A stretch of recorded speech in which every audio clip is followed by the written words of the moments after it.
परिवार का मतलब होता है एक दूसरे के साथ रहना, एक दूसरे के सुख दुख को बांटना और खुशी खुशी रहना। लेकिन आजकल के ज़माने में ऐसा बहुत कम ही देखने को मिलता है कि लोग एक परिवार की तरह रहें।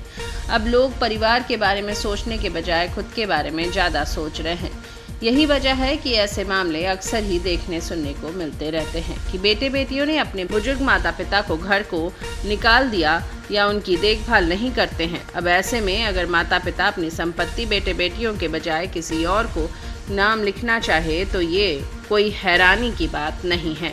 ऐसा ही एक मामला आजकल काफ़ी चर्चा में है। दरअसल इटली की रहने वाली एक महिला ने अपनी करोड़ों की संपत्ति अपने केयरटेकर के नाम कर दी।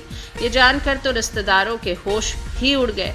उन्होंने इसकी उम्मीद बिल्कुल भी नहीं की थी कि महिला ऐसा कुछ करेगी, बल्कि उन्हें लग रहा था कि उसकी मौत के बाद वह संपत्ति के उत्तराधिकारी होंगे।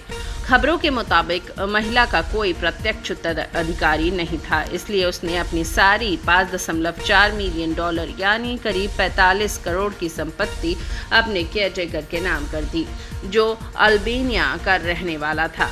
रिपोर्ट्स के मुताबिक महिला इटली के ट्रांटो प्रांत के एक कस्बे रोवेरेटो के सबसे प्रसिद्ध परिवारों में से एक की वंशज थी, जिसका नाम मारिया मालफटी था।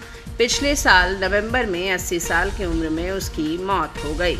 रोवेरेटो के पूर्व मेयर और वीनिया के सांसद के उपाध्यक्ष वैलेरियो मालफटी के वंशज मारिया के पास कई कीमती संपत्तियां थीं, जिसमें कई अपार्टमेंट, शहर के बीचों बीच स्थित एक ऐतिहासिक इमारत और साथ ही बैंक अकाउंट में जमा करोड़ों रुपए शामिल है। चूंकि महिला ने शादी नहीं की थी, ऐसे में उसकी संपत्ति का कोई प्रत्यक्ष रूप से वारिस नहीं था, लेकिन उसके रिश्तेदारों में कई भतीजे जरूर थे जो उम्मीद लगाए बैठे थे कि मारिया की संपत्ति उन्हें ही मिलेगी।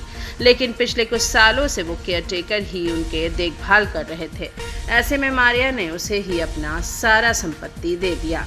हालांकि जब ये बात महिला के भतीजों को पता चला तो उन्होंने एक वकील से संपर्क किया और मारिया की संपत्ति जब्त करने के लिए एक मामला दायर किया, जिसमें उन्होंने दावा किया कि ज़्यादा उम्र होने की वजह से मारिया की सोचने समझने की शक्ति खत्म हो गई थी और केयरटेकर ने उसी का फ़ायदा उठाया और उनकी सारी संपत्ति अपने नाम करा ली। फिलहाल ये मामला कोर्ट में है और इसकी जाँच चल रही है कि मारिया के भतीजों के दावे में कितनी सच्चाई है।